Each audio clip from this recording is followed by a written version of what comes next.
guys, medyo bulong na lang yung keme ko kasi natutulog na yung kuya ko eh.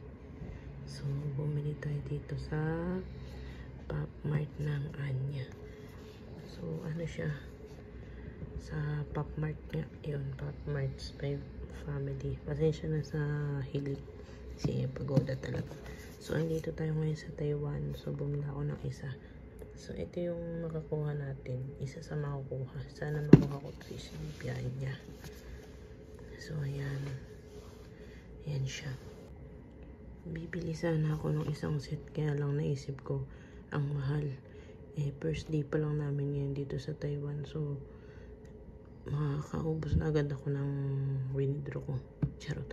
So, isa na lang binili ko para remembrance ba. So, ayan. By Family. So, ayan, Pop Mart. Mahal kasi parang nasa 4K. Pero, mura na siya ata. Kaysa dyan sa Pinas. So, at least isa. Meron isa. Para may kasama si Shinobu. Ayan. Ito, dinala ko to dito. Para picture-picture. So, ano pa nga natin guys. Open na natin to. Wala akong dalang stand ngayon eh. Kasi baka ma-hoard siya. So, ayan, open na natin. Wait, sino ba yung minasigaw ko? Charot. So, dito, open sa peanut. Dito nga ba? Water dito. Ayan. Dito. Ayan. Sinigano natin yung kahon. Kasi hindi naman natin ito pwede dahil sa, ano, pampabigat lang yung kahon. So, ang nakuha natin ay si stand. Then, balot pala. So, ay. So, parang tayo siya. So, open ko lang guys ha. Isang ang hirap. Open ko lang. So, ayan. In-open ko lang. Nakuha natin ay school. Feeling ko ito happy Anya. Ito yung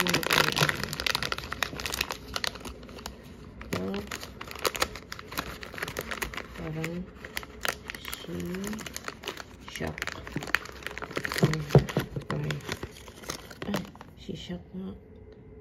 Pa shock Anya. Parang may stand ko. Baka dito. Ganda sana itong sleepy cute. Kasi nandito si Kimi. Yung kasama yung camera. Yan. So, she shop. So, wait lang. So, ayan na siya guys. Ito ang binili natin. Hindi ko na kung sasama ko siya bukas. Kasi may stand siya eh. So, ito na lang kasi. Pwede naman isama. Ayusin ko na lang sa bag para hindi mahulog. Ay, masira. Kasi sa ano ang pupunta eh. Sa North Kineme. So, sa G-Fan, She-Fan, charot. So, ayan. Yan yung nakuha natin. Shishak Anya. Sama ni Shinobu. So, yun lang guys. Thank you sa panonood. Pasensya na talaga. Pabulong lang tayo. Kasi gabi na rin dito. Parang oras na ba?